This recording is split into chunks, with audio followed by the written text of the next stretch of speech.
Jadi di sini kita akan mendiskusikan tentang diagram arus data atau DAD dan flowchart untuk sistem penjualan. DAD penjualan digunakan untuk menggambarkan aliran data dalam suatu sistem.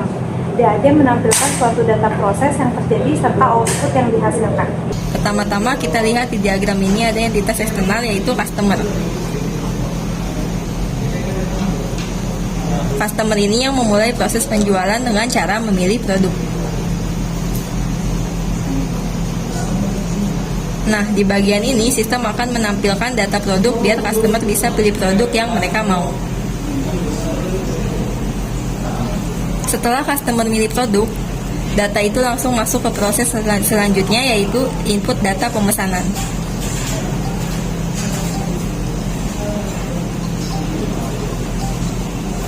Ini penting banget karena semua informasi kayak nama customer, produk yang dipilih, jumlah, dan lain-lain dicatat di sini. Dan dari input data tadi, sistem langsung ngeluarin laporan data pemesanan.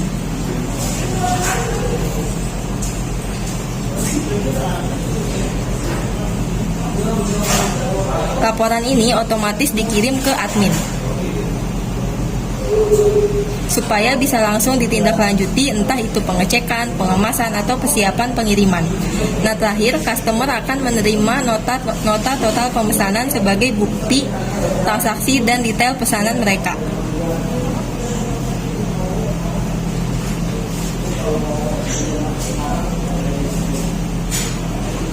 Nota total pemesanan.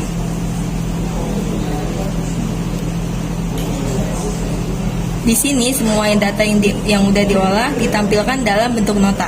Jadi kalau disimpulin, alur DAD ini dimulai dari customer yang memilih produk, kemudian input data pemesanan, data diproses jadi laporan, kemudian dikirim ke admin, dan terakhir nota dikirim ke customer. Selanjutnya kita akan membahas flowchart. Flowchart itu representasi grafis dan urutan langkah-langkah dalam suatu proses sistem informasi. Flowchart digunakan untuk menggambarkan alur kerja suatu sistem atau proses bisnis. Oke, jadi kita di sini akan membahas flowchart penjualan. Flowchart penjualan ini ada dua, secara kredit dan secara tunai. Kita akan membahas yang secara kredit terlebih dahulu. Yang pertama, admin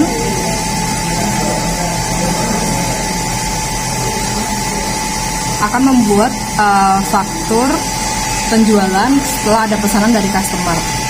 Kalau penjualan pakai sistem kredit, admin juga akan membuat nota tagihan.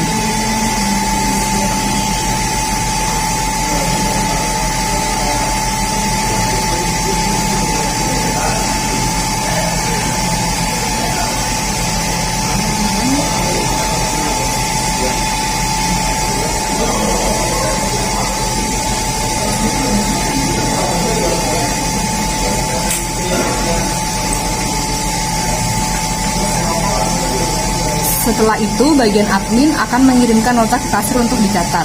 Nah, di sini kita juga lihat proses menunggu pembayaran penting dari customer. Jadi nggak langsung lunas ya, karena sistemnya kredit. Setelah ada pembayaran, sistem akan mencatat pembayaran di buku bayar, lalu statusnya berubah jadi pelunasan diterima. Jadi setelah ini, bagian admin akan membuat nota.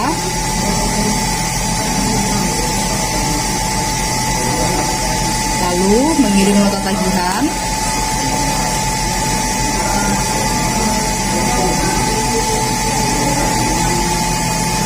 lalu menunggu pembayaran,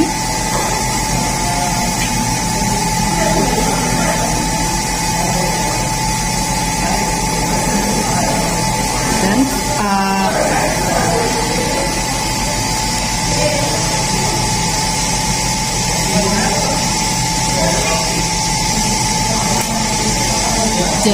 setelah ada pembayaran, sistem akan mencatat pembayaran di buku bayar, lalu statusnya berubah jadi pelunasan diterima. Menunggu pembayaran, setelah ada pembayaran, statusnya menjadi pencatatan penerimaan saat dibayar. Setelah itu, pelunasan diterima. Bagian yang berikutnya adalah yang secara tunai. Admin membuat faktur pajak penjualan tunai. Faktur faktur penjualan tunai. Lalu faktur ditandatangani dan dicap lunas karena pembayaran secara lunas.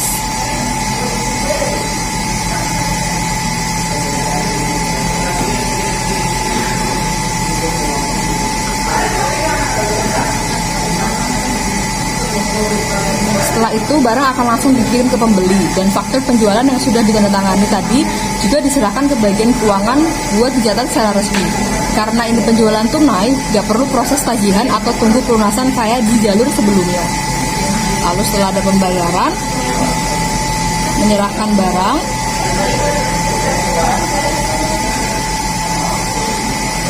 lalu admin akan mengarsipkan faktur untuk bukti setor kas. Nah, jadi bedanya jelas ya. Kalau penjualan kredit kita perlu proses penagihan dan menunggu pembayaran, sedangkan penjualan tunai langsung selesai setelah pembayaran dan penerimaan barang. Lalu ini akan dicatat oleh bagian keuangan. Flowchart ini penting banget buat bantu perusahaan melihat jalur kerja mereka dan memisahkan proses berdasarkan tipe pembayaran. Dengan alur yang jelas, pekerjaan jadi lebih tertata dan resiko kesalahan juga bisa dikurangi. Sekian hasil diskusi kami mengenai diagram arus data dan diagram flowchart mengenai penjualan dalam sistem informasi akuntansi. Sekian, Terima kasih.